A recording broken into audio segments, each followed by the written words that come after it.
সিরাতুন নবী সাল্লাল্লাহু আলাইহি ওয়াসাল্লাম আলোচনা করবেন শেখ মতিউর রহমান মাদানী। আসসালামু আলাইকুম ওয়া রাহমাতুল্লাহি ওয়া বারাকাতুহু। ইন্নাল হামদালিল্লাহ নাহমাদুহু ওয়া নাস্তাঈনুহু ওয়া নাস্তাগফিরুহু ওয়া নাউযু বিল্লাহি মিন শুরুরি আনফুসিনা ওয়া মিন সাইয়্যাতি আমালিনা। মান ইয়াহদিহিল্লাহু ফালা মুদিল্লা লাহু ওয়া মান ইউদ্লিল ফালা হাদিয়া লাহু ওয়া আশহাদু আল লা ইলাহা ইল্লাল্লাহু ওয়াহদাহু লা শারীকা লাহু ওয়া আশহাদু আন্না মুহাম্মাদান আবদুহু ওয়া রাসূলুহু সাল্লাল্লাহু তাআলা আলাইহি ওয়া আলা আলিহি ওয়া সাহবিহি ওয়া সাল্লামা তাসলিমান কাসীরা আম্মা বাদ। সম্মানিত দিনী ভাতৃমণ্ডলী, আল্লাহ রাব্বুল আলামিনের প্রশংসা এবং রাসূলুল্লাহ সাল্লাল্লাহু আলাইহি সাল্লামের উপর সালাত ও সালামের পরে আজ মঙ্গলবার 24শে জিলহজ 1442 হিজরি মোতাবেক 3রা আগস্ট 2021 ধারাবাহিক আলোচনা সিরাতুন নবী সাল্লাল্লাহু আলাইহি ওয়াসাল্লামের পর্ব নম্বর 33। বিষয়বস্তু আল ইসরা ওয়াল মেরাজ, নবী করিম সাল্লাল্লাহু আলাইহি ওয়াসাল্লামের নৈশ ভ্রমণ এবং মেরাজের ঘটনা, রাত্রের সফর এবং মেরাজের কাহিনী। রাসূলুল্লাহ সাল্লাল্লাহু আলাইহি ওয়াসাল্লামের যে মেরাজের ঘটনা ঘটে, তার পূর্বে রাসূলুল্লাহ সাল্লাল্লাহু আলাইহি ওয়াসাল্লামের ওপর বহুমুখী বালা মুসিবত বিপদ আপতিত হয়, সেগুলো নিয়ে এর পূর্বে আলোচনা হয়েছে। যেমন সাহেবে আবু তালেবের ঘাঁটিতে নবী করিম সাল্লাল্লাহু আলাইহি ওয়াসাল্লাম, তাঁর বংশ বানু হাশেম, বানুল মুত্তালিব যারা মুমিনাত, তাদের অবরোধ এবং তাদের থেকে খাদ্য পানীয় সব কিছুকে বয়কট করা, ব্যবসা বাণিজ্য চলাফেরা লেনদেন সব কিছু মক্কার কাফেরদের বয়কট, যার মাধ্যমে যে খোদার কষ্ট, এটা রাসূলুল্লাহ সাল্লাল্লাহু আলাইহি সাল্লামের ওপর, সাহাবায়ে কেরামদের ওপর, মুমিনাতদের ওপর যা এসেছে তা ভাষায় প্রকাশ করা যাবে না। এই এক কষ্ট, মানসিক শারীরিক কষ্ট কাফের মুশরিকদের পক্ষ থেকে। তারপরে রাসূলুল্লাহ সাল্লাল্লাহু আলাইহি সাল্লামের সবচাইতে প্রিয়তমা একমাত্র স্ত্রী, প্রথম সহধর্মিণী উম্মুল মুমিনিন খাদিজা রাদিয়াল্লাহু তাআলা আনহার ইন্তেকাল। শ্রদ্ধেয়, সম্মানিত এবং অত্যন্ত দরদি চাচা আবু তালেব, তার ইন্তেকাল, যদিও কুফরের অবস্থায়, কিন্তু বড়ই দরদি ছিলেন এবং তিনি যতদিন ছিলেন ততদিন নবী সাল্লাল্লাহু আলাইহি সাল্লামের গায়ে হাত দেওয়ার কোনো সাহস করেনি কাফের মুশরিকরা। তাদের ইন্তেকালের পরে তখন এই দুঃসাহসিকতা বেড়ে যায় কাফের মুশরিকদের, তাতে মানসিক শারীরিক সব দিক থেকে নবী করিম সাল্লাল্লাহু আলাইহি ওয়াসাল্লাম যে ভেঙে পড়েছিলেন। যে বছরটিকে বলা হয় আমুল হুজন, শোকের বছর, দুঃখের বছর। তারপরে রাসূলুল্লাহ সাল্লাল্লাহু আলাইহি সাল্লামের তায়েফ সফরে গেলেন, আর সেখানেও নিরাশ হলেন, বরং নির্যাতিত হলেন, জুলমের শিকার হলেন, অবহেলিত হলেন, সেখান থেকে ফিরে আসলেন। এ সমস্ত যে বালা মুসিবতের পাহাড়গুলি এসে আপতিত হয়েছিল রাসূলুল্লাহ সাল্লাল্লাহু আলাইহি সাল্লামের ওপর, আল্লাহ রাব্বুল আলামিন চাইলেন যে তার এইসব বালা মুসিবতগুলি আমি হালকা করে দেব, এমন কিছু অসাধারণ তাকে দেব যার মাধ্যমে এই সমস্ত বিপদগুলি কিছুই না তার কাছে।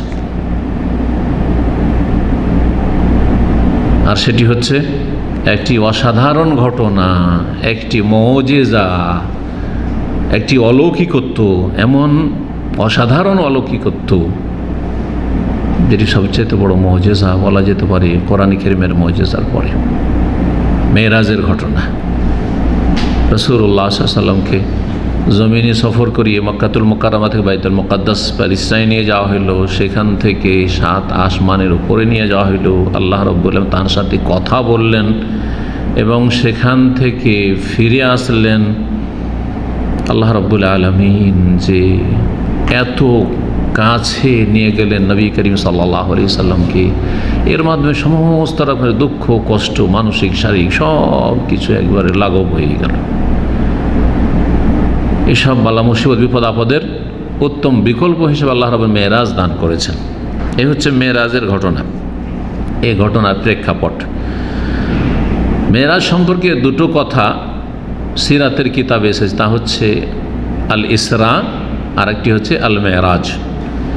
ইসরা, আসরা, ইউসরি। ইসরা মানে নৈশ ভ্রমণ, রাত্রের ভ্রমণ, রাত্রের সফর। আর মেরাজ, আরাজা আরজো থেকে মেরাজ মানে হচ্ছে সিঁড়ি, হ্যাঁ, ওপর দিকে গমন। তো নবী করিম সাল্লাল্লাহু আলাইহি সাল্লামের জমিনি সফরটিকে মক্কা থেকে বাইতুল মুকাদ্দাস প্যালেস্টাইন পর্যন্ত এটাকে ইসরা বলা হয়, রাত্রের জমিনি সফর।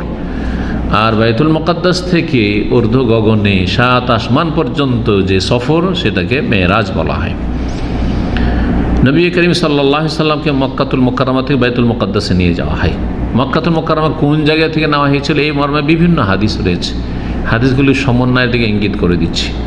কোনো হাদিস আছে নবী করিম সাল্লাল্লাহু আলাইহি সাল্লামকে বাইতুল্লাহর নিকট থেকে নিয়ে যাওয়া হয়েছিল, ফেরেশতারা নিয়ে গেছিলেন। কোনো হাদিসে আছে উম্মে হানির বাড়ি থেকে নিয়ে গেছিলেন। তো আসলে ঘটনাটা কি?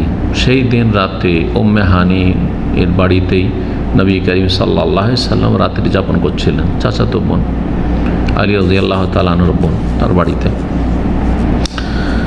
ছিলেন। সেখান থেকে নবী করিম সাল্লাল্লাহু আলাইহি সাল্লামকে বাইতুল্লাহর কাছে নিয়ে আসা হয়। হিজর যে হাতিম, যে জায়গাটা ঘেরা রয়েছে, জি, এটা হচ্ছে হিজর আর এরই নাম হচ্ছে হাতিম। এইখান থেকে নবী করিম সাল্লাল্লাহু আলাইহি সাল্লামকে নিয়ে যাওয়া হয় মেরাজে। এর মাধ্যমে সমন্বয় হয়ে যাচ্ছে। যে হাদিসে হাতিমের কথা রয়েছে সেটাও ঠিক আছে, যেখানে রয়েছে ইন্দাল বাইতুল্লাহর নিকটে মানে বাইতুল্লাহর নিকটে হচ্ছে হিজর হাতিম। আর যাতে রয়েছে মেহানি মানে প্রথম মেহানির বাড়িতে ছিলেন, সেখান থেকে নিয়ে আসা হয় বাইতুল্লাহ। আর তারপরে সেখানে যা রয়েছে হাদিসে সেটা হচ্ছে যে নবী করিম সাল্লাল্লাহু আলাইহি সাল্লামের বক্ষ বিদীর্ণ করা হয়, আর তারপরে সেটা জমজমের পানি দিয়ে ধুয়ে পরিষ্কার পরিচ্ছন্ন করে দেওয়া হয়, আর ঈমান হিকমত দিয়ে ভরপুর করে দেওয়া হয়, আর তারপরে তাকে এই মোবারক সফরে নিয়ে যাওয়া হয়। ইসরা হচ্ছে মক্কা থেকে বাইতুল মুকাদ্দাস পর্যন্ত নিয়ে যাওয়া, আর মেরাজ হচ্ছে সৌদ হুসাইসাম এল আলামিল অলুবি, নবী করিম সাল্লাল্লাহু আলাইহি সাল্লামের যে 7 আকাশ পর্যন্ত আলামে অলুবি সুউচ্চ জগৎ পর্যন্ত আরোহণ। আর এই মেরাজ ছিল সশরীরে এবং রুহের সাথে। শরীর হলে তো রুহ থাকবে, রুহের সাথে, শুধু রুহ নয়, রুহের আত্মার শুধু মেরাজ ছিল না, বরং এই মেরাজ যেমন আত্মার ছিল তেমন শরীরের ছিল, সশরীরে এই মেরাজ ছিল। এটি হচ্ছে সঠিক মত। পক্ষান্তরে কিছু এরকম মত রয়েছে যে মতটি ভুল, একেবারে ভুল। সেটা হচ্ছে যে নবী সাল্লাল্লাহু আলাইহি ওয়াসাল্লাম মেরাজ নাকি শুধু আত্মিক ছিল, আত্মার মেরাজ ছিল, সশরীরে তিনি গমন করেননি। এই কথাটি আহলে সুন্নাত ওয়াল জামাতের কথা নয়, যদিও কেউ কেউ কোনো কোনো স্কলার আহলে সুন্নাতের এই ক্ষেত্রে বিভ্রান্তির শিকার হয়েছে। জি, এবং ইবনুল কাইয়িম রাহিমাহুল্লাহ এর জন্য অনেকগুলি দলিল পেশ করেছেন। জি, অনেকগুলি দলিল পেশ করেছেন। জি, যদি শুধু আত্মার মেরাজ হয়ে থাকে তাহলে এটা অসাধারণ কিছুই নয়, তাহলে এটা মেরাজ কোনো অসাধারণ ঘটনা মৌজিজা নয়, তাহলে সাধারণ বিষয়। আত্মার সারা দুনিয়া ভ্রমণ করা মুহূর্তের ভিতরে, আর 7 আসমানে চলে যাওয়া, আরও কোথাও জান্নাতে চলে যাওয়া, সব সম্ভব, হ্যাঁ, আত্মার জগতে। কিন্তু সশরীরে যাওয়াটাই হচ্ছে অসাধারণ। জি, এই জন্য আল্লাহ রাব্বুল আলামিন যখন এই নৈশ ভ্রমণের কথা বর্ণনা করেছেন সূরা বনী ইসরাঈল, সূরাতুল ইসরা, একটি সূরা নাম হচ্ছে সূরাতুল ইসরা, সেটিকে শুরুই করেছেন সুবহানা দিয়ে, সুবহানাল্লাযী আসরা বিআবদিহি, মহান পবিত্র তিনি, তার পবিত্রতা ঘোষণা করছে, তার তাসবিহ করছে। তাসবিহ কখন করে? আশ্চর্যজনক কোনো কিছু হলে বা আশ্চর্যজনক কোনো বিষয় বর্ণনা করলে। তো আল্লাহ রাব্বুল আলামিন যে বিষয়টি বর্ণনা আল্লাহর জন্য কোনো আশ্চর্যজনক নয়, কিন্তু বান্দার লক্ষ্য করে এটি হচ্ছে বড়ই বিস্ময়কর, বড়ই আশ্চর্যজনক। এই যে আল্লাহ সুবহানাল্লাযী আসরা বিআবদিহি, পাক পবিত্র সেই সত্তা সমস্ত ত্রুটি দুর্বলতা থেকে, যিনি রাতারাতি তার বান্দা মুহাম্মদ সাল্লাল্লাহু আলাইহি সাল্লামকে নিয়ে গেছেন লাইলান রাতারাতি মিনাল মসজিদে হারাম থেকে মসজিদে আকসা পর্যন্ত। আচ্ছা, এই মেরাজের কথা কি কোরআনে কারিমে আছে কি না, এটা একটা প্রশ্ন। এর উত্তর, কোরআনে কারিমে জমিনি সফরের কথা স্পষ্ট আছে, যা সূরা আল ইসরার প্রথম আয়াত, সুবহানাল্লাযী আসরা বিআবদিহি লাইলাম মিনাল মাসজিদিল হারাম ইলাল মাসজিদিল আকসা আল্লাযী বারাকনা হাওলাহু, যার চারপাশে বরকত আমি রেখে দিয়েছি। জি, যেমন মক্কায় বরকত রয়েছে, যেমন মদিনায় বরকত রয়েছে, তেমন ফিলিস্তিনে বাইতুল মুকদ্দাস চারপাশেও আল্লাহ বরকত দিয়েছে। আরদুল আম্বিয়া, নবীদের ভূমি। লেনরিয়াহু মিন আয়াতিনা, কেন আমি এই নৈশ ভ্রমণে নিয়ে গেছিলাম, যাতে করে তাকে আমার বহুমুখী নিদর্শনাবলী দেখায়। ইন্নাহু সামিউল বাসীর, নিশ্চয় আল্লাহ সব কিছু শোনেন এবং সব কিছু দেখেন। কিন্তু মেরাজের কথা, বাইতুল মুকদ্দাস থেকে যে 7 আসমানের ওপর গেলেন, এর কথা কোরআনে কারিমে আছে কিনা, এই বিষয়ে মুফাসসিরিনদের, তাফসীরকারদের দুটো মত রয়েছে। একদম বলছেন কোরআনে কারিমে নেই। তারা সূরা নাজমের আয়াতগুলি সম্পর্কে বলছেন না, এটা এই প্রসঙ্গ, মেরাজ প্রসঙ্গ নয়, জিবরাইল আলাইহিস সালাম সম্পর্কে অথবা এইরকম আর কি। কিন্তু অধিকাংশ তাফসীরকারগণ বলছেন যে না, এর কথাও ইঙ্গিতে, এইভাবে স্পষ্ট ইসরার মতো না থাকলে ইঙ্গিতে বরং বিষয়গুলি উল্লেখ করা হয়েছে। বেশ কিছু মেরাজে যেসব ঘটেছে তার বেশ কিছু বিষয় উল্লেখ করা হয়েছে। আয়াত নম্বর 7 সূরা নাজম থেকে শুরু করে 18 পর্যন্ত, সূরা নাজমের আয়াত নম্বর 7 থেকে নিয়ে 18 পর্যন্ত, তাতে কি রয়েছে? শুরু হয়েছে ওয়াহুয়া বিল উফুকিল আলা, তিনি সাল্লাল্লাহু ওয়াহুয়া, তিনি মানে নবী সাল্লাল্লাহু আলাইহি ওয়াসাল্লাম না জিবরাইল। যারা বলছে জিবরাইল, তো নবী সাল্লাল্লাহু আলাইহি ওয়াসাল্লাম, তাহলে নবী সাল্লাল্লাহু আলাইহি ওয়াসাল্লাম কথা যাওয়ার কথা গেছেন, অস্বীকার করেনি, কিন্তু কোরআনে কারিমে নেই, কিসে আছে? হাদিস আছে, তারা বলছে। কিন্তু ওয়াহুয়া আর তাফসীর হচ্ছে নবী করিম সাল্লাল্লাহু আলাইহি ওয়াসাল্লাম। তো নবী সাল্লাল্লাহু আলাইহি ওয়াসাল্লাম সুউচ্চ দিগন্তে অবস্থান করেছেন, ওয়াহুবিল উফুকিল আলা, সুম্মা দানা, তারপর নিকটবর্তী হলেন, ফাতাদাল্লা, আরও কাছাকাছি হয়ে গেলেন, ফাকানা কাবা কাউসাইনা আদনা, দুটো তীরের মতো বা তার চাইতে বেশি কাছাকাছি হয়ে গেলেন। আল্লাহ রাব্বুল আলামিন কাছাকাছি হয়েছেন, কিন্তু আর কথাও বলেছেন আল্লাহ রাব্বুল আলামিন তার সাথে, কিন্তু দেখেছেন রবকে কিনা এই বিষয়ে দ্বিমত থাকলেও সঠিক হচ্ছে যে নবী করিম সাল্লাল্লাহু আলাইহি ওয়াসাল্লাম রবকে দেখেননি।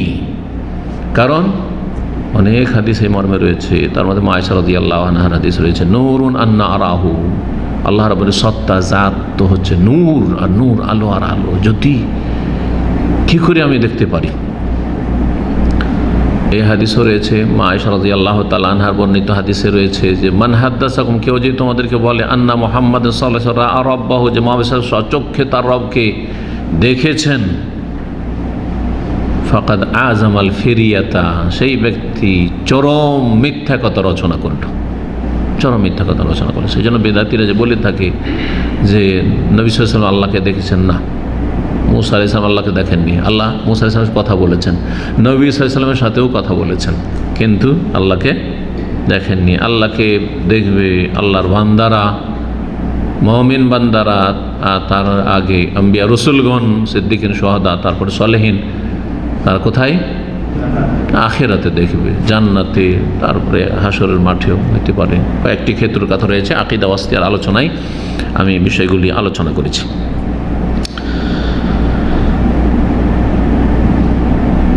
আঠারো নম্বর আয়াত রয়েছে লাকাদ রাআ মিন আয়াতি রাব্বিহিল কুবরা, নবী সাল্লাল্লাহু আলাইহি ওয়াসাল্লাম দেখেছেন মিন আয়াতি রাব্বিহি, তার প্রতিপালকের বড় বড় নিদর্শনগুলি, বড় বড় নিদর্শনগুলি দেখেছেন।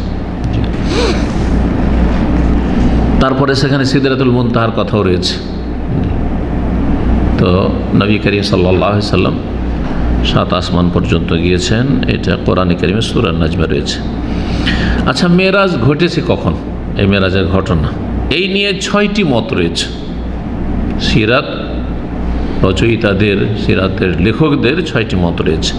একটি মত হচ্ছে যে নবী সাল্লাল্লাহু আলাইহি ওয়াসাল্লাম যেই বছরে নবুয়ত পেয়েছেন সেই বছরই, তার মানে 40 বছর বয়সেই, কিন্তু এই মতগুলি সব দুর্বল। দ্বিতীয় মত হচ্ছে নবুয়ত প্রাপ্তির 5ম বছরে, তৃতীয় মত হচ্ছে যেটি বেশি প্রসিদ্ধ, যেটি খ্যাতি লাভ করে আছে জনসমাজে এবং তার সাথে সাথে আলেম সমাজেও, তা হচ্ছে 27শে রজব নবুয়ত প্রাপ্তির 10ম বছরে, নবুয়তের 10ম বছর, তার মানে কত বছর বয়সে?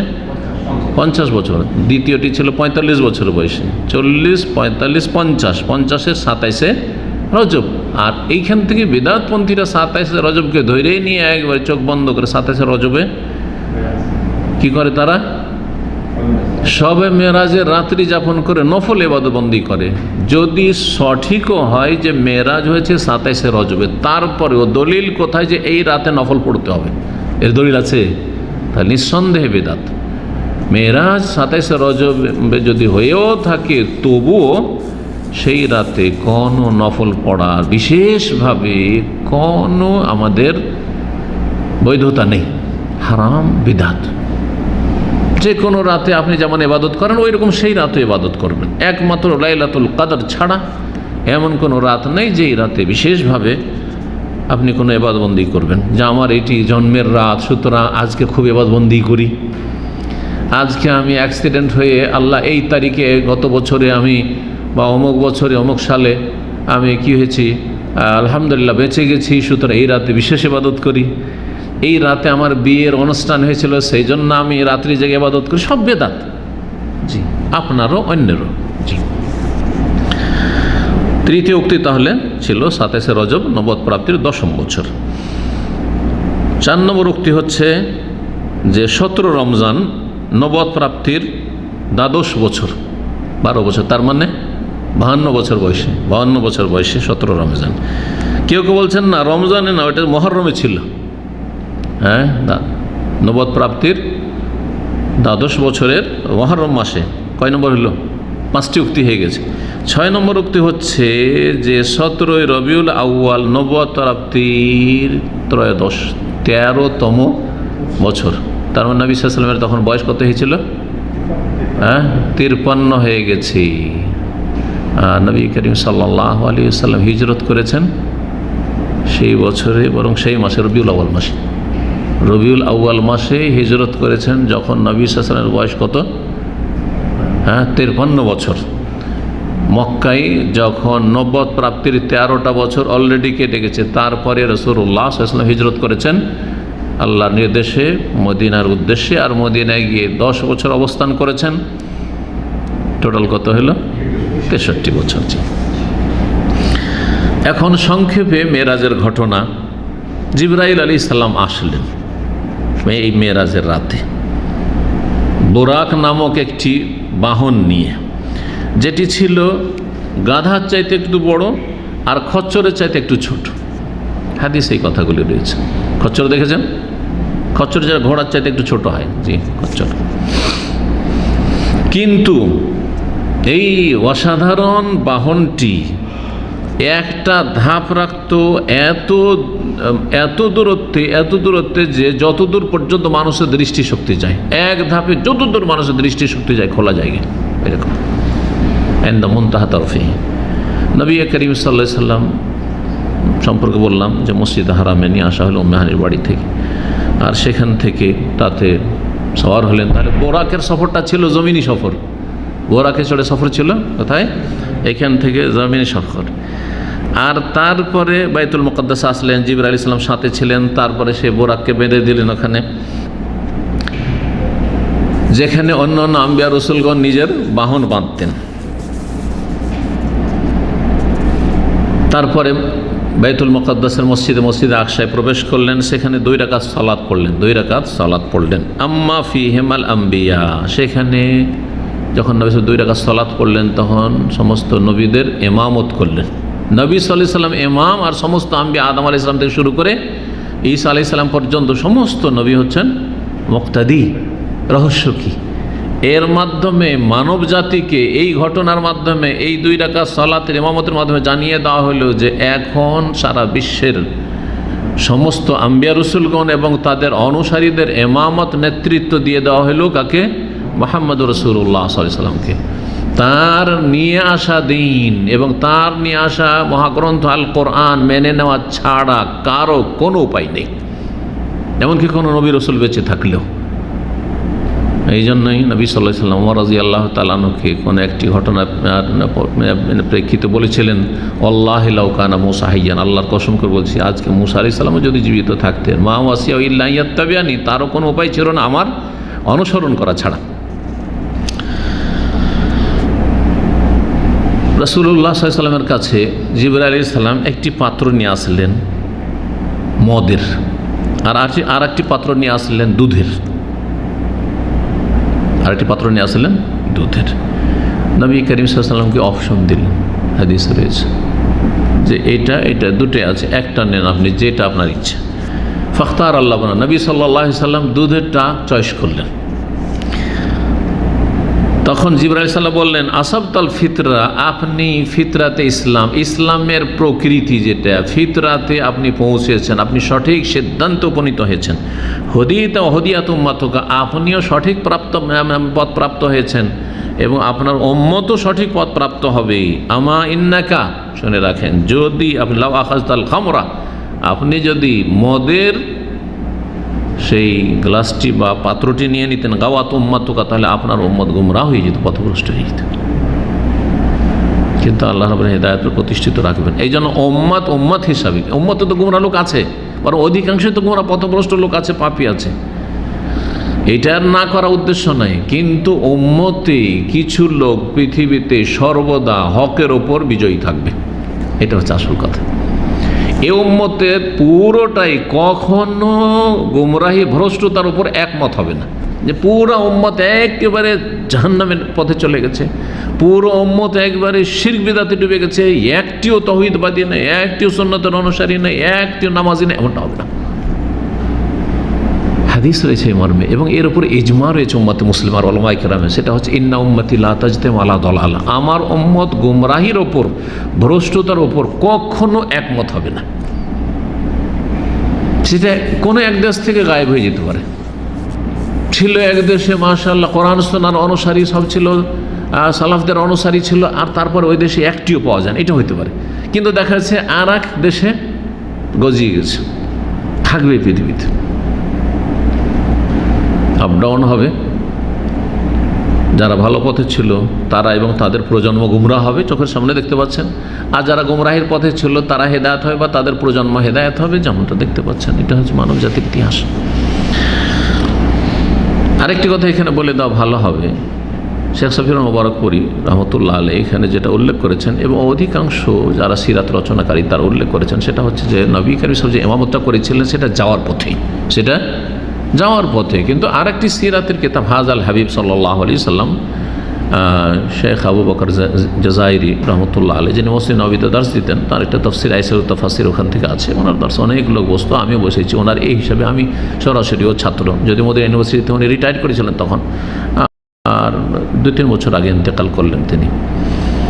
তো তার সেই কিতাবে তিনি উল্লেখ করেছেন ফিরার পথে, যখন ফিরে আসলেন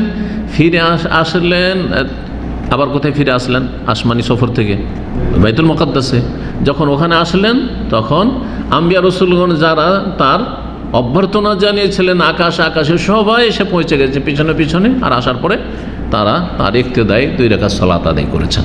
তাহলে এটিও মত রয়েছে এই মর্মে, আল্লাহ তাআলা আলাম। জি, এটা হয় দুনিয়ার ক্ষেত্রে।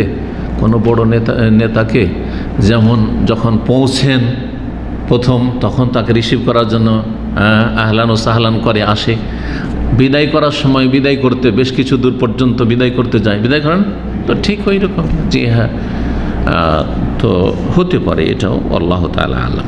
তাহলে এই বিষয়ে 2টি মত রয়েছে। বাইতুল মুকাদ্দাস থেকে প্রথম আকাশে নিয়ে যাওয়া হলো, তারপরে জিবরাইল আলাইহিস সালাম দরজা খুলতে বললেন, আকাশের দরজায় নিযুক্ত মালায়েক ফেরেশতাকে, ফাফতি আলাহ খোলা হলো। সেখানে গিয়ে দেখছেন আদম আলাইহিস সালামকে আবুল বাশার, সমস্ত মানব জাতির পিতা আবুল বাশার কোনো মানুষের নাম রাখা সমীচীন নয়, কারণ সমস্ত মানুষের বাপ কে? একমাত্র আদম ছাড়া অন্য কেউ না আবুল বাশার। জি হ্যাঁ, আবুল আউলাদ, কয়েক সন্তানের আপনি বাপ, আমি কয়েক সন্তানের বাপ, কিন্তু মানব জাতির বাপ পিতা আদম আলাইহিস সালাম আবুল বাশার। কিন্তু আমাদের সে লোকেরা আবুল বাশার অহরহ, বাশারও রাখে আর আবুল বাশার রাখে। সালাম দিলেন নবী করিম সাল্লাল্লাহু আলাইহি ওয়াসাল্লাম, সালামের জবাব দিলেন আদম আলাইহিস সালাম এবং ওয়ারহাবা বিহি, তাকে মারহাবা বললেন, মারহাবান বিবনি সালেহ, ও নবী সালেহ, ইবনু বলে সন্তান বলে সম্বোধন করেছেন আদম আলাইহিস সালাম এবং ইব্রাহিম আলাইহিস সালাম। আর বাকি নবী রাসূলগণ সবাই বিল আখি সালেহ ও নবী সালেহ, নেক নবী এবং নেক ভাই বলেছেন তারা, এবং নবুয়তের স্বীকৃতি দিয়েছেন। প্রত্যেক আকাশে যেই যে নবীর সাথে দেখা হয়েছে, রাসূলের সাথে দেখা হয়েছে, তারা নবুয়তের স্বীকৃতি দিয়েছেন। কীভাবে? মারহাবান বিন নবী, নবীকে মারহাবা বলছে, তারা তার নবুয়তের স্বীকৃতি দিয়েছেন। সেখানে দেখলেন যে আদম আলাইহিস সালামের ডান দিকে বেশ কিছু ব্যক্তি আছে। যখন ওইদিকে আদম আলাইহিস সালাম তাকাচ্ছেন ডান দিকে, তখন হাসতে লাগছেন। কেন হাসছেন? কারণ এগুলো হচ্ছে আর ওয়াহু সোয়াদা, এরা হচ্ছে যারা ভাগ্যবান তাদের আত্মা, যারা জান্নাতি তাদের আত্মা। জান্নাতিদেরকে যখন দেখছেন যে আমার সন্তানরা এরা জান্নাতি, তখন খুশি হয়ে যাচ্ছেন, হাসছেন। ওয়াহি আসারি আসুয়েদার, বাম দিকে যখন তাকাচ্ছেন তখন দেখছেন যে অনেক লোক সেখানে, এজা নাজারা এলিহিম, সেই দিকে যখন আদম আলাইহিস সালাম তাকাচ্ছেন, কাঁদতে শুরু করছেন। এই দৃশ্য দেখলেন রাসূলুল্লাহ সাল্লাল্লাহু আলাইহি ওয়াসাল্লাম। কারণ বাম দিকের লোকগুলি ছিল আর ওয়াহুল আশকিয়া, যারা হতভাগা, যারা বদ প্রকৃতির লোক, যারা জাহান্নামী, তাদের আত্মা ছিল। তাদেরকে দেখে কান্না করছিলেন যে আমার সন্তান, আমার ওরস জাতিগুলো, আর এরা জাহান্নামের ইন্ধন হবে। আম্বিয়া রাসূলগণ অত্যন্ত মায়া মানব জাতির ওপর, সবচেয়ে বেশি মায়া করেছেন উম্মতের ওপর এবং মানব জাতির ওপর, মুসলিম অমুসলিম সবার ওপর আম্বিয়া রাসূলগণ। আর তার মধ্যে সবচেয়ে বেশি মায়া মমতা ছিল রাসূলুল্লাহ সাল্লাল্লাহু আলাইহি ওয়াসাল্লামের, রহমতুল্লিল, বিশ্ব জাহানের জন্য তিনি রহমত। দ্বিতীয় আকাশে নিয়ে যাওয়া হলো, সেখানে জিবরাইল আলাইহিস সালাম খুলতে বললেন, খোলা হলো। যখন খোলা হয় তখন প্রত্যেক আশা কিন্তু জিজ্ঞাসা করেছে, কে আপনি? বলছে জিবরিল। ওমান মাক, আপনার সাথে কে? বলছে যে মুহাম্মদ সাল্লাল্লাহু আলাইহি ওয়াসাল্লাম। তখন মারহাবা বলছে, হ্যাঁ বেহি ওমের, তো এই আদেশই দেওয়া হয়েছে যে মুহাম্মদ সাল্লাল্লাহু আলাইহি ওয়াসাল্লামকে যখন নিয়ে আসা হবে আজকে খুলে দেবেন, আমাকে আল্লাহর পক্ষ থেকে আদেশ দেওয়া হয়েছে। জি, এইভাবে তারা খুলে দিতেন। যখন দ্বিতীয় আকাশে গেলেন, সেখানে দেখলেন দুই খালাতো ভাই বলা হয়েছে কাকে? ইয়াহিয়া বিন জাকারিয়া আলাইহিস সালামকে এবং ঈসা বিন মারিয়াম পুত্র ঈসাকে। তো ঈসা আলাইহিস সালামের সাথে ইয়াহিয়ার সম্পর্ক, আত্মীয়তার কি সম্পর্ক? খালাতো ভাই বোন হচ্ছেন মারিয়াম আলাইহিস সালাম আর ইয়াহিয়া, কারণ জাকারিয়া আলাইহিস সালাম হচ্ছেন খালু কার? মারিয়াম আলাইহিস সালামের। তাহলে ঈসা আলাইহিস সালাম খালাতো ভাই না, ঈসা আলাইহিস সালামের মা হচ্ছে খালাতো বোন কার? ইয়াহিয়া আলাইহিস সালামের। কিন্তু আরবরা এইভাবে বলে থাকে, এই জন্য হাদিসে রয়েছে ইবনাইল খালা, খালার দুই সন্তান। জি, খালার দুই সন্তান, সন্তানের সন্তানকে আরবরা সন্তানই বলে। জি, সালাম দিলেন দুইজনকে, তাহলে দুই নবীকে সেখানে পেলেন। সালামের জবাব দিলেন এবং আহলান ও সাহলান বললেন, মারহাবা করলেন এবং তার নবুয়তের স্বীকৃতি দান করলেন। তৃতীয় আকাশে নিয়ে যাওয়ালে সেখানে ইউসুফ আলাইহিস সালামকে দেখলেন, তাকে পৃথিবীর সমস্ত সৌন্দর্যের অর্ধেক সৌন্দর্য দেওয়া হয়েছে, শাতরুল হুসন। সালাম করলেন, সালামের জবাব পেলেন, আর তারপরে ইউসুফ আলাইহিস সালাম আহলান ও সাহলান মারহাবা বললেন এবং নবুয়তের স্বীকৃতি দান করলেন। চতুর্থ আকাশে গেলেন, সেখানে ইদ্রিস আলাইহিস সালামকে পেলেন। ইদ্রিস আলাইহিস সালাম সম্পর্কে বেদাতের মধ্যে একটি ভ্রান্ত ধারণা আছে। ইদ্রিস আলাইহিস সালামকে জীবিত উঠানো হয়েছে, কোনো দলিল নেই। ওরাফানো মাকান আলিয়া, তাকে সূরা মারিয়াম আল্লাহ বলেছেন তাকে সুউচ্চ স্থানে উন্নীত করেছে। উঠিয়েছি মানে জীবিত উঠিয়েছে না, তিনি জীবিত আছেন। আর তাদের ওই সব গাঁজাখুরি কিতাবে আমি কোনো এক সময় ছোটোকালে পড়েছিলাম যে 4 জন নবী জীবিত আছে, ওইরকম মানে জীবিত তাদেরকে উঠানো হয়েছে, তারা মারা যায়নি, শুধু ঈসা আলাইহিস সালাম না। কিন্তু কোরআনে কারীমে ঈসা আলাইহিস সালামের কথা শুধু প্রমাণ হয়েছে, আর কোনো প্রমাণ নেই কোরআনে বা হাদিসে। সুতরাং এসব কথা হচ্ছে মিথ্যা, উদ্ভট কথা। সালাম করলেন, সালামের জবাব দিলেন ইদ্রিস আলাইহিস সালাম এবং আহলান ও সাহলান বললেন, যেমন আগের নবীরা করলেন ঠিক ওই রকমই, এবং নবুয়তের স্বীকৃতি দিলেন।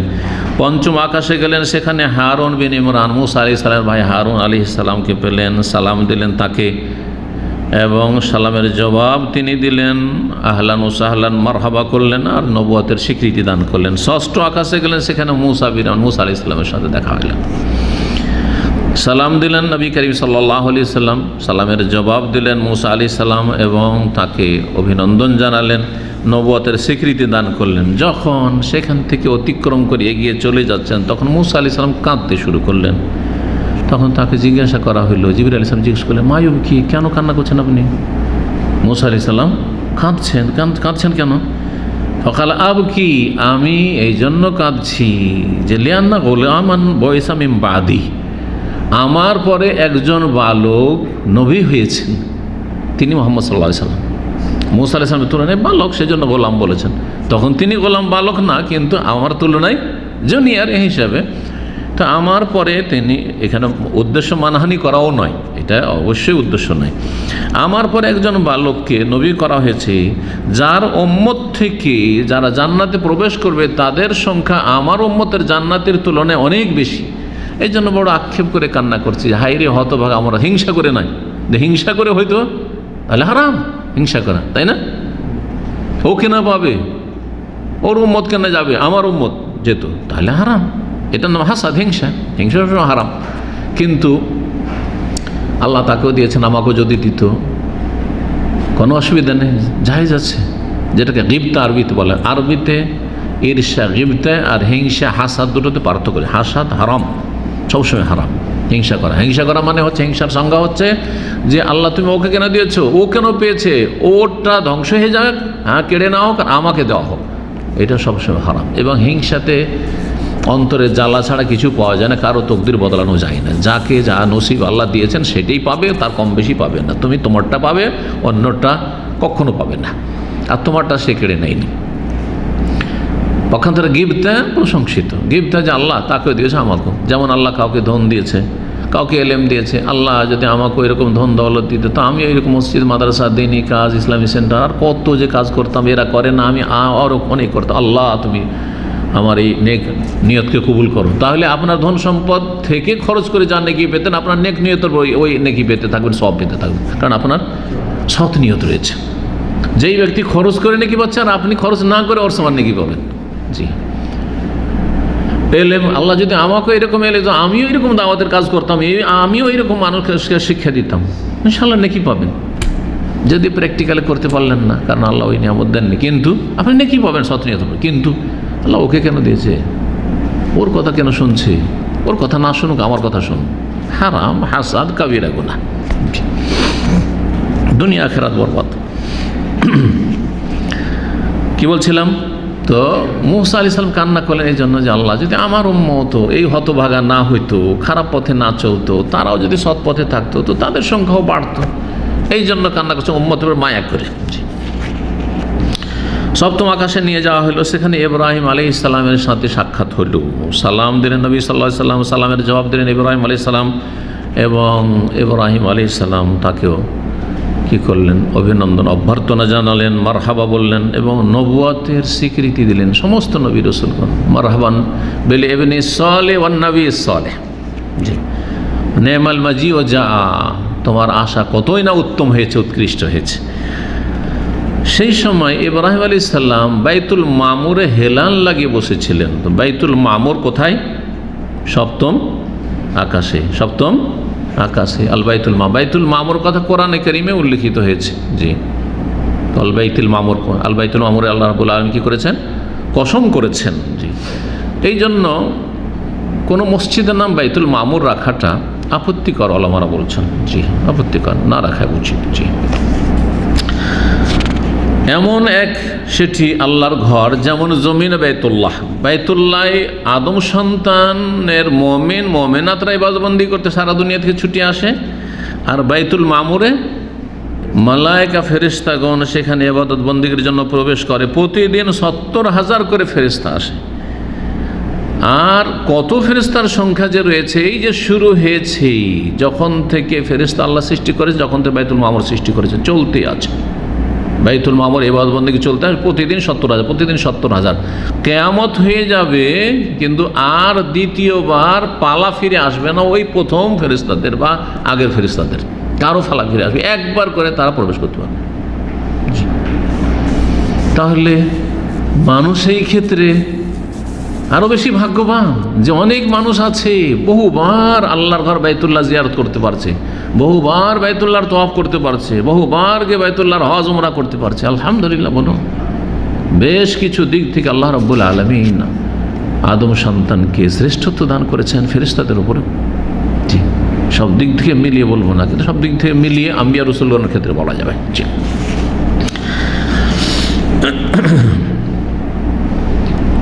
তারপরে সিদরাতুল মুনতাহা আল্লাহ রাব্বুল নবী সাল্লাল্লাহু আলাইহি সাল্লামের সামনে পেশ করা হলো, মানে সিদরাতুল মুনতাহা দেখতে পেলেন। দেখলেন যে সিদরাতুল মুনতাহা কি? সিদরাতুল মানে বড়ই গাছ, বরের গাছ, জি, কুল গাছ, জি, বিশাল বড় গাছ, যার পাতাগুলি হচ্ছে হাতির কানের মতো। হাতির কান দেখেছেন না? হ্যাঁ। আর তার ফলগুলি হচ্ছে দুনিয়ার বড়ই কত ছোট ছোট, হ্যাঁ, যতই বড় হোক এই, কিন্তু এক একটি ফল এক একটি বড়ই এই সিদরাতুল মুনতাহা হচ্ছে কাল কেলাল, বড় বড় মটকার মতো। মটকা বোঝেন? বড় বড় পাত্র, মাটির পাত্রকে মটকা বলা হয়। বড় বড় ঘাড়া, মটকা বোঝেন না, ঘাড়া বোঝেন? হ্যাঁ। তারপরে দেখলেন যে এই সিদরাতুল মুনতাহা গাছটিকে স্বর্ণের প্রজাপতি যেন ঢেকে নিচ্ছে চারিদিক থেকে, স্বর্ণের প্রজাপতি করে চকমক চকমক করছে, সেগুলি ফেরেশতা মালায়েকা। জি, এবং আল্লাহ রাব্বুল আলামিনের নির্দেশে আরও এত সৌন্দর্যময় করা হয়েছে এই সিদরাতুল মুনতাহাকে। বলছেন এত সুন্দর সে আল্লাহর সৃষ্টি যে মানুষ নিজের ভাষায় তার সৌন্দর্য প্রকাশ করতে পারবে না, এত সুন্দর লাগছে এই সিদরাতুল মুনতাহা দেখতে নবী করিম সাল্লাল্লাহু আলাইহি ওয়াসাল্লামকে। সুম্মা উরিজা বিহি আল জব্বার, তারপর আল্লাহ রাব্বুল আলামিন যিনি আল জব্বার জুল জালাল, তার কাছে উঠিয়ে নিয়ে যাওয়া হইল নবী করিম সাল্লাল্লাহু আলাইহি সাল্লামকে। ফাদানা মিনহু, নবী সাল্লাল্লাহু আলাইহি সাল্লাম তার নিকটবর্তী হয়ে গেলেন। এমন কি হাত্তা কানা কাবা কাউসাইন আওয়াদনা, ওই যে সূরা নাজমে একটু আগে বললাম, ফাকানা কাবা কাউসাইনে, দুই ধনুকের সমান বা তার চাইতেও কাছে একবারে হয়ে গেছেন আল্লাহ রাব্বুল আলামিনের। জি, আর তারপরে কথা বলেছেন ফাআউহা ইলা আবদিহি মা আওহা, সূরা নাজমে রয়েছে, যা চাইলেন তার বান্দাকে ওহী করলেন আল্লাহ রাব্বুল আলামিন। তার মধ্যে গুরুত্বপূর্ণ ওহী ছিল 50 ওয়াক্ত সালাতের ওহী। 50 ওয়াক্ত সালাত ফরজ করে দিলেন নবী করিম সাল্লাল্লাহু আলাইহি ওয়াসাল্লাম এবং তার উম্মতের উপর প্রতিদিন। নিয়ে ফিরে আসলেন 50 ওয়াক্ত সালাত। মূসা আলাইহিস সালামের কাছ দিয়ে অতিক্রম করছিলেন কোন আকাশে? 6ষ্ঠ আকাশে। মূসা আলাইহিস সালাম জিজ্ঞাসা, বেমা আমার আকা রব্বুকা, আপনার রব আপনাকে কি হুকুম দিলেন, কি ফরজ করলেন? কালা বি খামসিনা সালাত, 50 ওয়াক্ত সালাত দিনে, 24 ঘন্টায় 50 ওয়াক্ত সালাত। তাহলে প্রতি 25 মিনিটে, হ্যাঁ, প্রতি 20 থেকে 25 মিনিটের মধ্যে একটা করে সালাত পড়তে হবে। যদি সেটাকে ভাগ করে দেয়, সুবহানাল্লাহ, তাহলে সারা দিন রাত শুধু সালাতে লেগে থাকতে হইতো। এখনই শতকরা 97 থেকে 98 জন বেনামাজি, 98 পরিসংখ্যান অনেকটা রয়েছে। জি হ্যাঁ, বেনামাজি মানে আধা নামাজি, ওগুলো বেনামাজি। ফজর পড়ে, 4 ওয়াক্ত পড়ে, 3 ওয়াক্ত পড়ে, কোনো দিন পড়ে না, সবগুলি বেনামাজি। কিন্তু নামাজিকে, মুসল্লিকে যে 5 ওয়াক্ত পড়ে, তো 5 ওয়াক্ত পড়ার সঙ্গে শতকরা 2 জন উম্মতে মুসলিমে বর্তমান যুগে। আর তার মধ্যে আবার বিদাতি নামাজ তো আছে। ওতে যে কত লোক যাবে, ভুয়া জালিয়াতিতে যাবে, তো বাঁচবে কয়টে? বোঝা গেছে? বেদাতি নামাজ পড়া না পড়া সমান হয়ে গেছে। তিন বেদাত দিয়ে শুরু করেছে নামাজ, নামাইতো দিয়ে শুরু করেছে, যায় নামাজের দোয়া দিয়ে শুরু করেছে, আর তারপরে ইখতিদারিত বিহাজাল ইমাম দিয়ে শুরু করেছে, সম্মিলিত মোনাজাত দিয়ে শেষ করেছে, আর নামাজের ভিতরও বেদাত করেছে। যার ফলে এদের যে নামাজের কি অবস্থা আল্লাহ ভালো জানে। আল্লাহ হেদায়েত করেন জাতিকে। 50 ওয়াক্ত সালাত বললেন মুসা আলাইহিস সালাম, ইন্না উম্মাতা লা তুতিকু যাল, আপনার উম্মত এটা পারবে না, মোটেই পারবে না। ইরজি ইলা রাব্বিকা, রবের কাছে ফিরে যান, ফাসালু তাখফিফ, হালকা করা চান, যে আল্লাহ হালকা করে দাও। আমার উম্মতে, তোমার উম্মতের চেয়ে অনেক শক্তিশালী ছিল, অনেক মজবুত ছিল, তাও পারেনি, দেখেছি আমি, খুব চেষ্টা করেছি।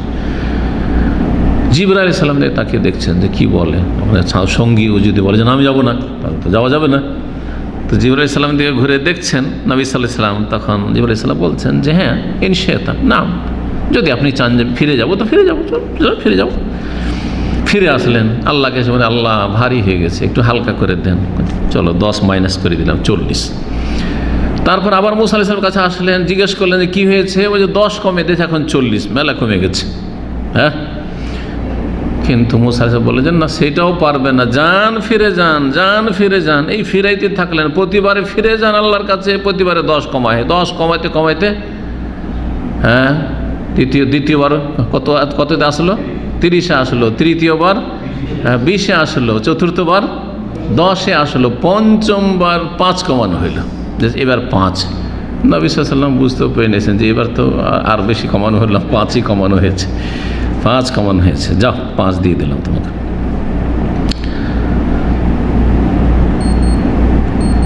মুসা আলাইহিস সালাম যখন 5 নিয়ে ফিরেছেন রাসূলুল্লাহ সাল্লাল্লাহু আলাইহি ওয়াসাল্লাম, তখন জানার পরে বলছেন যে শোনেন, ওয়াল্লাহি আল্লাহর কসম করে বলছে আপনাকে, লাকাদ রাওয়াদতু বনি ইসরাইল, অন্য riwayat লাকাদ আলাজতু বনি ইসরাইল, কত কষ্ট যে করেছি বনি ইসরাইলকে হেদায়েত করার জন্য এবং নামাজি বানাবার জন্য। তাহলে তাদেরও সালাত ছিল, এর চাইতে কম ছিল তাদের সালাত, এর চাইতে কম ছিল। ফাদাউফু আনহু, কিন্তু তারা দুর্বলতা প্রকাশ করেছে, ও তারা সালাত পরিত্যাগ করেছে, তাই পারেনি। আপনার উম্মত 5 পারবে না। নবী করিম সাল্লাল্লাহু আলাইহি ওয়াসাল্লাম কাদ ইস্তাহিয়াইতু মির রব্বি, আমি আমার রবের কাছে লজ্জা পেয়ে গেছি, আর কতবার ফিরে যাব? 5 বার ফিরা হয়ে গেছে, আর পারবো না। ওয়ালাকিন্নী আরদা ওয়া উসাল্লিম, তবে আমি সন্তুষ্ট 5-এ, এবং আল্লাহ যা করেছে তা আমি শির নত করে মেনে নিলাম। ফালামা বাউদা, ওখান থেকে যখন আরেকটু দূরে চলতে লেগেছে, নৌদিয়া, তখন আল্লাহ রাব্বুল পক্ষ থেকে ডাক এসেছে ওপর দিক থেকে। আল্লাহ স্বয়ং বলছেন, আনকাদ আমদাইতু ফরিদাতি, আমার এই ফরজ 5 ওয়াক্ত সালাতকে আমি চূড়ান্ত করে দিলাম। ওয়া খাফফাফতু আন ইবাদি, আর আমার বান্দাদের উপর আমি হালকা করে দিলাম। আসলে ছিল তাদের জন্য 50, কিন্তু আমি সেটাই কমাইতে কমাইতে 5 করে দিলাম। আর শোনো, 5 করলাম তার মানে শুধু 5-এর সওয়াব দিব, নেকি দিব, প্রতিদান, এমন কথা না। হিয়া খামসুন, সেটা আদায়ের দিক থেকে 5, কিন্তু ওয়াহুন্না খামসুন, সেটা নেকি সওয়াবের দিক থেকে হচ্ছে 50। লা ইউবাদদালুল কাউলু লাদাই, আমার পক্ষ থেকে কথার কোনো রকমের রদবদল হবে না, হেরফের হবে না। যাও, আমি ঘোষণা করে দিলাম। তাহলে আলহামদুলিল্লাহ, এই জন্য খুব খুশি লাগে আমাদেরকে, আলহামদুলিল্লাহ খুব খুশি লাগে যে 5 ওয়াক্ত সালাত পড়তে পারলে 50 ওয়াক্ত পেয়ে গেলাম। কারণ মিনিমাম সওয়াব হচ্ছে মানজাবিল হাসানাতে ফালাহু আশরু আমসালিহা, যেই ব্যক্তি নেকি নিয়ে আসবে একটি যে কোনো নেকির কাজ, তার জন্য কত রয়েছে? 10 গুণ রয়েছে, কোরআনে কারীমের ঘোষণা। সুতরাং সালাতের ক্ষেত্রেও সেটি, বরং সেটি প্রথম প্রযোজ্য তাওহীদ এবং সালাতের ক্ষেত্রে, আর তারপর অন্য নেবাদ বন্দিগের ক্ষেত্রে। নবী করিম সাল্লাল্লাহু আলাইহি ওয়াসাল্লাম সেই রাতে মক্কাতুল মুকাররমা ফিরে আসলেন। সকাল হলো, জাতিকে জানালেন আল্লাহ রাব্বুল আলামিন তাকে যা কিছু দেখিয়েছেন, বড় বড় নিদর্শন। তখন তাদের মিথ্যার আচরণ আরও কঠিন হয়ে গেল, আরও মিথ্যা প্রতিপন্ন করতে লাগলো। এর মতো মৃত্যু কেউ আছে রে? আরও কষ্ট দিতে লাগলো, আরও তারা কষ্ট দিতে লাগলো, এবং তাদের মধ্যে কেউ তালি বাজতে শুরু করলো। আরে রে রে রে কী করছে দেখো দেখো, কেউ মাথায় হাত দিছে, কপালে হাত দিছে। আরে কি বলে রে, কি বলে, অবাক। হ্যাঁ, বিস্ময় প্রকাশ করতে লাগলো আর অস্বীকার করতে লাগলো। এমন কি কোনো করে রওয়ায়েত রয়েছে যে নিউ মুসলিম কিছু কিছু ছিল, তারা বিভ্রান্ত হয়ে গেল, এটা হইতেই পারে না, ঈমান না হয় নিয়ে এসেছিলাম, কালেমা পড়েছিলাম, তাই বলে এগুলো উদ্ভট কথা বিশ্বাস করবো, মুরতাদ হয়েছে। যার ভাগ্য খারাপ ছিল সে হয়েছে। মক্কার কাফের নেতারা ভাবলো যে এই সুযোগের সুযোগ, মুহাম্মদ সাল্লাল্লাহু আলাইহি ওয়াসাল্লামের 1 নম্বর সঙ্গী যেটা ডান হাত, তাকে আজকে ফিরাতে পারলে কাজ হয়ে যাবে, সব ফিরে যাবে, তাহলে একবারই সঙ্গ হয়ে যাবে। আবু বকর সিদ্দিকের বাড়ি চলে গেল। আবু বকর, খবর আছে কিছু? কি সব জানিয়ে দিলে যে তোমার সঙ্গী মুহাম্মদ বলছে যে এতদিন তো দুনিয়ার কথা বলতে, এখন বলছে যে 7 আকাশে, রাতেই নাকি ও বাইতুল মুকাদ্দাস ফিলিস্তিন গেছে। 1 মাস আমাদের যেতে লাগে, 1 মাস আসতে লাগে, 2 মাসের রাস্তা এখানে, আর তারপরে 7 আকাশের ওপর গিয়েছে, আর কত কি শোনাচ্ছে আমাদেরকে। আবু বকর সিদ্দিক সেই সময় বলেছিলেন, ইনকানা কালা যালিকা ফাকাদ সাদাকা, যদি সত্যি আমার নবী সাল্লাল্লাহু আলাইহি ওয়াসাল্লাম বলে থাকেন তাহলে সত্যি বলেছেন, তিনি মিথ্যে বলতে পারেন না। আল্লাহু আকবার। কালু, তখন তারা বলে, তুমি পাগল হয়েছো? আর তুসাদ্দিকু আলা যালিকা, এটাও তুমি বিশ্বাস করছো? এটাও তুমি বিশ্বাস করছো যে এই রাতের মধ্যে এতগুলি কাজ করে চলে এসছে, আর আকাশ ঘুরে চলে এসছে, 7 আকাশ। কালা ইন্নী লা উসাদ্দিকু আলা আবআদ মিন যালিক, এর চাইতে অনেক অনেক বড় কথা আমরা বিশ্বাস করি, আমি বিশ্বাস করেছি। ওসাদ্দিক আলা খাবরিস সামাই ফি গদুয়াতিন আও রাওহা, সকাল বিকেল আসমান থেকে জিবরাইল আসছেন, খবর আসছে, আবার বিকেল ওই এলো, সকালে হলো, ওই আসে, আসমানের সংবাদ আসছে, সব বিশ্বাস করে নিচ্ছি না দেখে। তো নবী সাল্লাল্লাহু আলাইহি ওয়াসাল্লাম গেছেন এটা বিশ্বাস করতে, অসুবিধাটা কি? সেই দিন নবী করিম সাল্লাল্লাহু আলাইহি ওয়াসাল্লাম তাকে যে উপাধি দিয়েছিলেন সেই উপাধিটি ছিল সিদ্দিক। সিদ্দিক আবু বকর সিদ্দিক, মহাসত্যবাদী, বড়ই সত্যায়নকারী। কাফেররা দেখলো যে একে হারাইতে হবে, মুহাম্মদ সাল্লাল্লাহু আলাইহি ওয়াসাল্লামকে, পরীক্ষা নেওয়া শুরু করলো। আচ্ছা মোহাম্মদ, আপনি যে ফিরে এসছেন বলছেন, তো বলেন তো বাইতুল মুকাদ্দাস গেছেন, তো মসজিদের কয়টা দরজা আছে, কোনটা দরজা কোন দিকে আছে, বাইতুল মুকাদ্দাস মসজিদ আকসার ডানে বামে কি আছে, পূর্ব পশ্চিমে কি আছে, উত্তর দক্ষিণে কি আছে, এই সব যদি জানালা আর দরজা জিজ্ঞাসা করা শুরু করে, কে বলতে পারে? এখন যদি আমাকে জিজ্ঞাসা করে, জানালা তো বাদ দেন, ইসলামিক সেন্টারে কয়টা দরজা, তাই তো বলতে পারবো না, ঠিক না? 23 বছর হয়েও বলতে পারবো না, ঠিক কিনা? নবী করিম সাল্লাল্লাহু আলাইহি ওয়াসাল্লামকে যখন এরকম কথা জিজ্ঞাসা করলো মক্কার কাফেররা লাজবাব করার জন্য, যাতে করে কোনো জবাব না থাকে তার কাছে, তখন তা বলেছে দেখো মিথ্যুক, বলতে পারে না, ঘুরে এসছে তো বলতে পারছে না কেন? আর জীবনে কোনোদিন তিনি জাননি। তো অন্য হাদিসে রয়েছে, এখানে উল্লেখ করেননি শেখ, কিন্তু অন্য হাদিসে রয়েছে কারব তো কুরবাতান লাম আকরব মিসলকা, তো আমি এত পেরেশান হয়ে গেলাম তাদের প্রশ্নের উত্তরে, কেমন করে উত্তর দেবো আমি? কয়টা দরজা, কয়টা জানলা, পূর্ব পশ্চিম উত্তর দক্ষিণে কি আছে না আছে, এগুলো তো আমি দেখতে যাইনি, আমাকে যে কাজে নিয়ে সে কাজে চলে গেছি, আর রাতের সফর। এইরকম পেরেশানি আমার কোনো দিন হয় যে আজকে তো এদের কাছে আমি মিথ্যুক সেজে গেলাম। সাথে সাথে আল্লাহ কি করছেন? বাইতুল মুকাদ্দাসকে একবার টিভির পর্দার মতো করে খুলে দিচ্ছেন। আজকালকার যে টিভি, এই টিভির আবিষ্কার ওখান থেকে। এই ঘটনা, এটা আমাদের ইসলামের যে বর্তমান যে টিভির পর্দায় সারা বিশ্ব দেখছেন বা ইন্টারনেটে সারা বিশ্ব দেখছেন আপনি অনলাইনে, এগুলো অসাধারণ কিছু নয়, কারণ এর চাইতে 1400 বছর আগে আল্লাহর কাছে কোনো কিছু অসাধারণ না। বলছেন ফাজাল্লাল্লাহু লি বাইতুল মাকদাসে, বাইতুল মুকাদ্দাসকে আল্লাহ আমার জন্য সুস্পষ্ট করে খুলে দিলেন, সামনে চলে আসলো। ফাতাফাকতু উখবিরুহুম আন আয়াত, একটি কথা আমি জিজ্ঞেস করতে, আসো আসো আসো, তোমরা কোথায় আছো আসো। তো তারা কিন্তু ওই কাবার আশেপাশে বসেছিল, সব জিজ্ঞাসা করে নিয়ে বসে আছে, কেউ দাঁড়িয়ে আছে তামাশা দেখছে, আসো তোমরা কী কী জিজ্ঞেস করছো। আর এই যে বাইতুল মুকাদ্দাস দৃশ্যটা, বাইতুল মুকাদ্দাস যেহেতু উত্তর দিকে মক্কা কাবা ঘর থেকে, আর উত্তর দিকে হচ্ছে হিজর হাতিম যে ঘেরাটা, ওই দিকেই কিন্তু খুলে গেছে একেবারে বাইতুল মুকাদ্দাস, দেখতে পাচ্ছেন টিভির মধ্যে, আমরা টিভি সেট করা আছে ওখানে, বিশাল একটা টিভি সেট করা আছে, দেখছেন আর বলছেন, যা জিজ্ঞাসা করছে এক একটা করে, এক একটা দরজা, এক একটা জায়গা, যেইটা জিজ্ঞাসা, এক একটা জানালা, কোনটা কোন দিকে আছে, কি আছে কোন দিকে, সব বলে দিলেন, সব বলে দিলেন।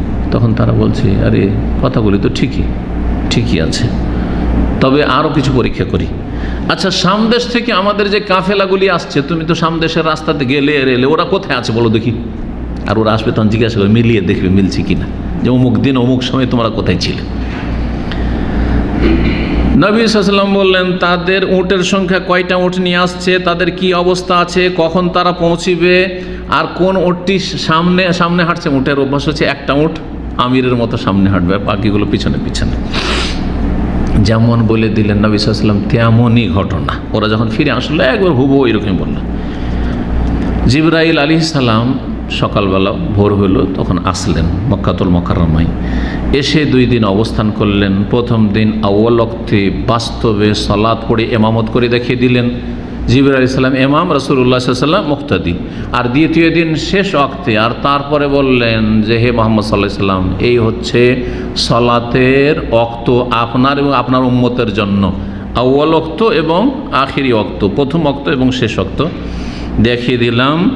এর মাঝেই তোমাকে এবং তোমার উম্মতকে সালাত আদায় করতে হবে। এখানেই আজকের মেরাজের আলোচনা শেষ হলো। আল্লাহ রাব্বুল আলামিন যেন আমাদেরকে দিন পালনের তৌফিক দান করে। যথাযথ মেরাজের সবচেয়ে বড় যে নির্দেশ আল্লাহ রাব্বুল আলামিনের 5 ওয়াক্ত সালাত, আল্লাহ যেন আমাদেরকে খুশুর সাথে সমস্ত রকমের যে সালাতের রুকুন ফরজ রয়েছে, ওয়াজিবাত রয়েছে, সুন্নাত রয়েছে, সমস্ত দিক সহ আল্লাহ নিষ্ঠার সাথে যেন আমাদেরকে সর্বদা আদায়ের তৌফিক দান করেন এবং মুসলিম সমাজের যারা আধা নামাজি বেনামাজি আল্লাহ তাদেরকে যেন হিদায়াত নসিব করেন এবং উম্মতে মুসলিমার যারা বিভ্রান্ত এবং ভুল সালাত আদায় করে তাদেরকে সঠিক বিশুদ্ধ সালাত আদায়ের জন্য আল্লাহ তৌফিক দান করেন এবং মেরাজ থেকে আমাদেরকে যথাযথ শিক্ষা নেওয়ার দিন দুনিয়ার কল্যাণের তৌফিক যেন দান করেন। আল্লাহ আমাদের জন্য দিনকে মোবারক করেন এবং দিনের দ্বারা আমাদের জীবনকে যেন মোবারক করেন। ওয়া সাল্লাল্লাহু সাল্লাম আলা নবিয়িনা মুহাম্মদ ওয়া আলা আলিহি ওয়া সাহবিহি আজমাইন।